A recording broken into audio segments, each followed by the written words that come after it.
Hello, hello, hello mga mare! Welcome back to my YouTube channel! For today's video, magluluto tayo ng dininding. Isa itong Ilocano dish na paborito ng mga Ilocano. Siyempre, ayan, ito ang ating mga gagamiting gulay. Meron tayo ditong bataw, patani, meron tayo ditong sitaw, at siyempre, yung bunga ng ating malunggay. Ayan. Meron din pala tayong alukon kung tawagin sa Ilocano mga mare. Ayan, pagpasensyahan nyo na po ang ingay.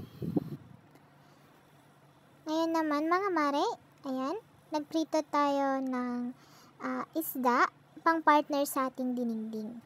Ayan, kasi best partner sila mga mare. And of course, ayan, pagkatapos natin magprito, sa isang pan na may water, nagpainit na po ako ng tubig, ilagay ang ating luya, sibuyas at kamatis.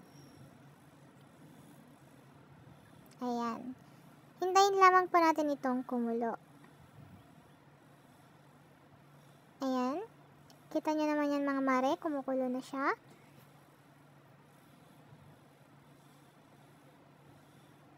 Ngayon naman, maglalagay tayo ng fish sauce o bagoong. Ayan. Tansyahan lang tayo mga mare. Takpan ulit natin ito. At buksan.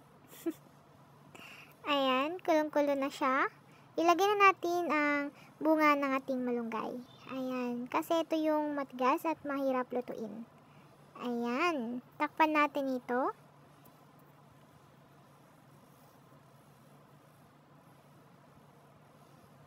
Ayan, ilalagay na din natin ng ating patani at sitaw. Ayan.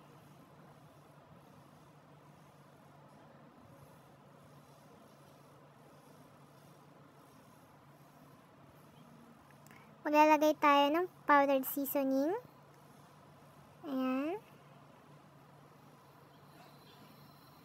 Ayan, haluin natin mga mare para kumalat ang lasa na inilagay natin. Ayan. Tignan nyo naman yan mga mare, kulong-kulo na siya. Ayan. Itsura pa lang, napakasarap na. Noong bata ako mga mare, isa ito sa inuulam namin sa aming probinsya. Isa itong luto ng mga Ilocano. Ayan. Kasi sa mga province mga mare, mga gulay-gulay nasa tabi-tabi lang. Pero dito sa Manila mga mare, mahal ang mga gulay. Ayan. Kaya pigit mata talaga kung gusto mong mag-ulam ng gulay. Ayan. Pigit mata kang bibili para lang masatisfied yung cravings mo. Ayan.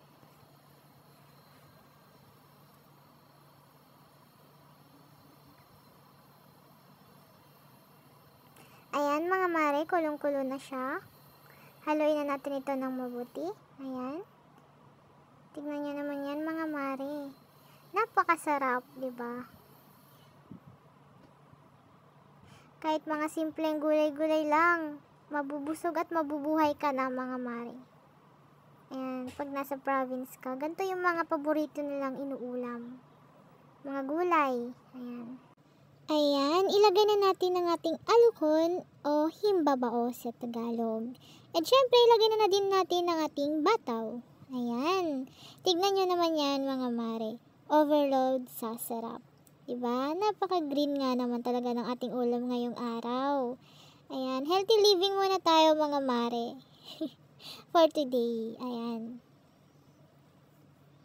Takpan muna natin hanggang maluto ito.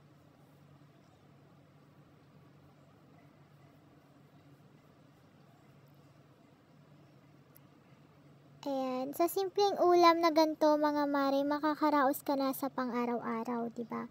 Lalo na sa province, ayan. Ito yung mga inuulam nila. Paborito ng mga Ilocano din, ayan. Dininding.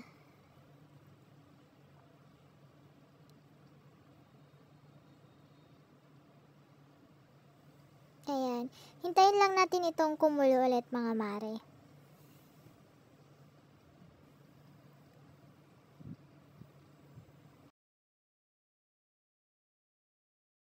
Ayan, haluin lang natin ito mga mare para pantay ang pagkakaluto nito, di ba? Ayan.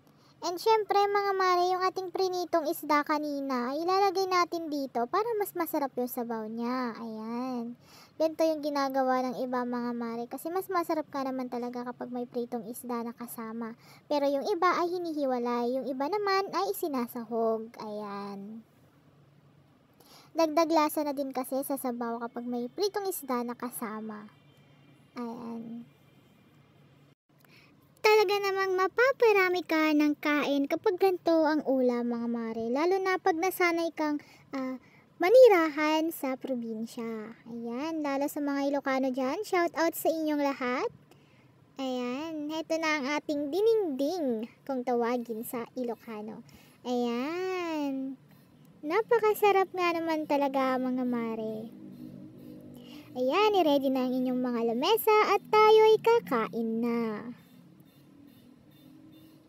Presenting ang ating dininding. Yummy!